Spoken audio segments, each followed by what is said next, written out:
Hello everybody, welcome back. Less work, more travel. Today I come from a sunny, wet, windy, cloudy England. Don't worry, I'm back in the Mediterranean in 1 week. In today's video, it's going to be a 20 top tips for travellers in Southeast Asia. I've spent 1 year of my life travelling Southeast Asia, and in that time I think I've picked up on quite a bit of useful tips and advice that I've seen or other people have told me. So I'm going to share that information with you today. If you're going to, say, Thailand or Vietnam without a visa because you're only there a few weeks, make sure you book your return flight. Just might save a little bit of hassle when you go to the airport, as often they're going to need to see a ticket outside the country as well, so make sure you book that. And for people who want to go to Vietnam, there's very good news happening about visas. The visa that I was currently there, I was on a single entry 30-day visa, but I believe, not 100% sure, but that's going to go up back to the old 3-month visa, which is going to be absolutely brilliant for travellers. So yeah, Thailand visas, a 30-day visa which can be extended to 60 days. Vietnam, currently just a 30-day visa, but hopefully that can be extended to 3 months in May. And then in Cambodia, just a 1-month visa. Number 2, what is the best website to book your flights from? Now, quite an easy one for me because I basically just use one site, and I'm sure a lot of other people do as well, Skyscanner. One little tip I would say is to make sure you go in incognito mode on your laptop or computer. I'm sure you've heard of the little trick, but this is going to prevent the airlines seeing you're trying to book the site and quickly bumping up your flight ticket. It's happened to me quite a few times before. Number 3, ATMs, travel cards. Which are the best ones to use? Well, I personally use 2 different ones. I use Revolut and I use Monzo, and I often just try and get $100 out in each one and see which has the best rates when I'm abroad, and then go from there. I mean, this can be a whole different topic and other people might have better answers than I do.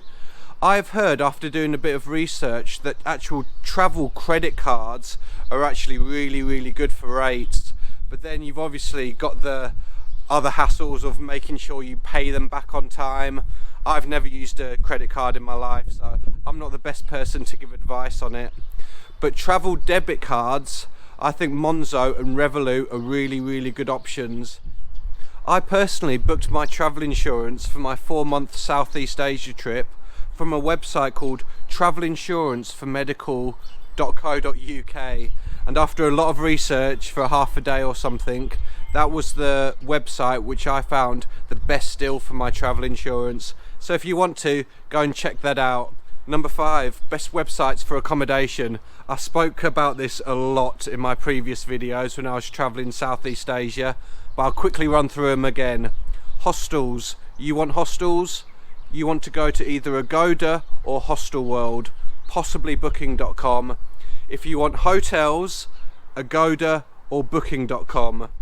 If you want longer term stays, I would highly recommend Airbnb, especially if you're staying somewhere for a month, as you can often get a very big discount for booking a place for 1 month on Airbnb.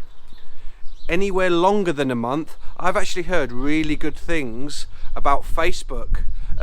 Just type in Facebook rent, Facebook apartment, something like that in Southeast Asia, and see what happens. Look at this rain. I'm trying to make a video here. So yeah, accommodation, it's either going to be booking.com, Agoda, Hostel World, Airbnb, or very long term, Facebook I've heard is a really good option. Number 6, if you're on a really tight budget and but still really want to go to Southeast Asia and you're looking for the cheapest possible month in regards to flights and accommodation, it's actually October, because it's, as people know in England, it's just after the summer holidays, and it's also October's still the end of the wet season in Southeast Asia, which is also another reason why it might be cheap that month.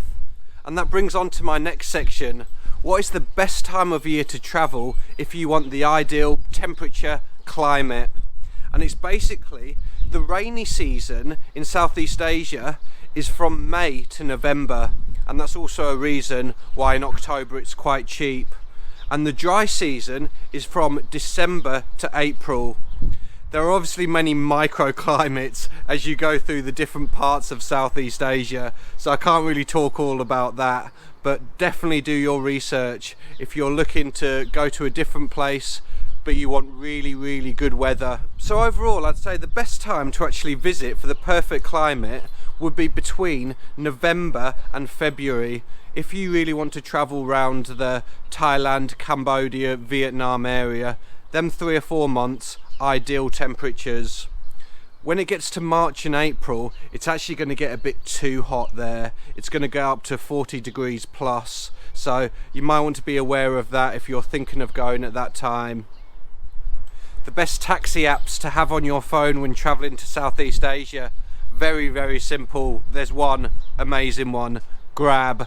I've mentioned it again quite a few times, but especially in Thailand, it's absolutely excellent, because a Grab just doesn't just mean a taxi. It can also, it doesn't just mean a car taxi, it can also mean a motorcycle taxi as well. So yeah, make sure one of the first things you download when you get out the airport is Grab, because we've all been there before. You come out the airport in a foreign land, you see loads of taxis which you know are going to rip you off, and you want to download and get a taxi from an app. Well, just download Grab straight away. An absolutely excellent taxi service that's in Southeast Asia. Number 9, the website I use when I'm looking for organised trips when I'm in that country. And by that I mean, like, if you want to do scuba diving, if you want to go on a tour, little excursions, tourist trips, that type of thing. But I use basically 2 websites when I'm looking for this. One is Get Your Guide and also TripAdvisor. And I only recently knew that you could actually book trips through TripAdvisor. I thought they were just a bit of a comparison kind of website. So yeah, Get Your Guide number 1, and if not, TripAdvisor. Number 10, what are the main travel accessories that you're going to need to pack in your suitcase when traveling to Southeast Asia? I'm going to give you a quick 5. Number 1 is going to be travel adapters. Number 2 is going to be an external battery for your phone. So important.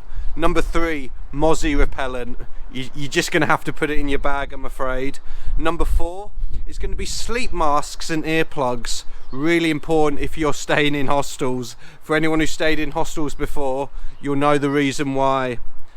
And the last one is just a little travel bag. Number 11, we're getting there. SIM cards, just so important. Where should I get a SIM card from when I'm going to Southeast Asia? Well, the best thing is just to get it in the airport when you land. Yeah, you're tired. Yeah, you just want to go to your hotel or hostel. Yeah, you just want a beer nice and quick. But you're going to have to get your SIM card sorted. And when you go into a town, for example, in Ho Chi Minh, it's going to be slightly more expensive getting a SIM card at the airport than it is in the city. But you're often going to need that SIM card straight away to get internet, right? So I just basically say, pay the couple of bucks extra and just get that SIM card sorted. It's basically the first job to do when you land in another country. So yeah, basically just get a SIM card in the airport, nice and easy. And the first app you're going to download is probably going to be Grab. And then you've got internet and a taxi app straight away. Perfect. Number 12, another little tip. But just to make sure you're aware that when you're buying something, especially in a market in Southeast Asia, absolutely everything is negotiable. When they're preying on new tourists that don't know things are negotiable. But I'd say as a rule of thumb, say if you're wanting to buy a pair of trainers, something like that, basically come down, knock it off by about 50%. If they're asking for 20 quid, $20, instantly say 10 and then start the negotiations from there. Obviously don't negotiate when you're getting street food or something like that, but specifically markets, everything's negotiable, and make sure you don't forget, and don't be worried about doing it. Go up there, be confident, and it's actually quite good fun. 13, be very aware of scams in Southeast Asia. This could be a whole different vlog, to be honest, but I'm going to give you a few little bullet points of just some of the ones to be aware of. Number one, obviously check your change at a bar, especially when you're not used to the foreign currency. Just really be aware of how much change you should get and how much you are getting. Another one, rigged taxi meters. This is why I say to everybody, don't get taxis that are on the streets. Always get them through an app. Get Grab. Tuk-tuks. Some of you may have been on them, some of you may have seen them. How do they work? Well, basically just make sure you negotiate a price before that engine starts and before you get moving. Tell them where you want to go, agree the price, and then everything's sorted. If you haven't agreed a price and you're on your way somewhere, you can get yourself into a bit of trouble. So just make sure you're aware of that when getting tuk-tuks. And another little thing, make sure you've got the exact change. Me and my friend got kind of screwed a little bit. It was our faults, but we didn't have the exact change. They then say, I don't have any change, so you have to give them a big note. Just little things to be aware of. Do not ever follow a person that says, come to my nightclub. I heard a really bad story from another travel vlogger actually, who did that when they're drunk. We've all been there before, and then before you know it, the doors are locked, it's not a nightclub, and you're getting robbed. So just make sure you don't follow anyone who's pretending to be a kind of a nightclub or a bar promoter. Do your own thing instead. Jet ski scams. I'm sure everybody's heard of them, but I would basically say to everyone, do not even bother even renting a jet ski, especially on the islands. You're just putting yourself in a position where you could get scammed, and I'm gonna come on to that another point towards the end of the video. But yeah, jet skis, be really careful, and obviously if you're renting motorbikes as well, they're not going to maybe be quite as bad as the jet ski scam, but again, I've heard just so many bad stories. And once you go to Southeast Asia and start chatting to a few people who've been there a while, you're going to hear the same stories as well. Be really streetwise, and yeah, be careful. What more can I say? Number 14, and I think this is a really important one. It's like, what are the best like local transportation websites? And what I mean by that is that when you're traveling but inside the country, if you need a bus, a sleeper bus, or a train, if you're going through Vietnam or Thailand or Cambodia, what are the websites that you should go on to see the best deals? And I think there's basically two of them that I use quite a lot. It's called One2Go, a really good website, and that's the one I recommend the most. And there's also Rome to Rio. So yeah, these are really good. So you can type in your where you're going from, where you're going to, and then they'll give you a list of all the different transport techniques that you can do it, and then a price next to them and a review, and you can pay it all online. So yeah, out of them two websites, they're a must. Pin them to your favourites bar on your laptop basically. Number 15, a little bit of personal preference here, but get a VPN. I think they're really useful. They can go on your phone and or your computer. My personal favourite's NordVPN. I'll put a link for it below. And yeah, just really good. I miss Match of the Day when I'm in Southeast Asia. When I've got a VPN, I can watch it. And I think it's really useful for Netflix as well. And just for getting on kind of your home websites, your .co.uk websites, which you cannot go on to when you're abroad, or it's really tricky to. With a VPN you can. So yeah, NordVPN, check it out. Brilliant, we're nearly there, 5 more to go, and these last 5 are just going to be little money saving tips that you can do when you're traveling in Southeast Asia. So let's go. Number 1, make sure you use public transport instead of using taxis all the time. Even though taxis are really cheap, tuk-tuks are really cheap, using public transport's even cheaper.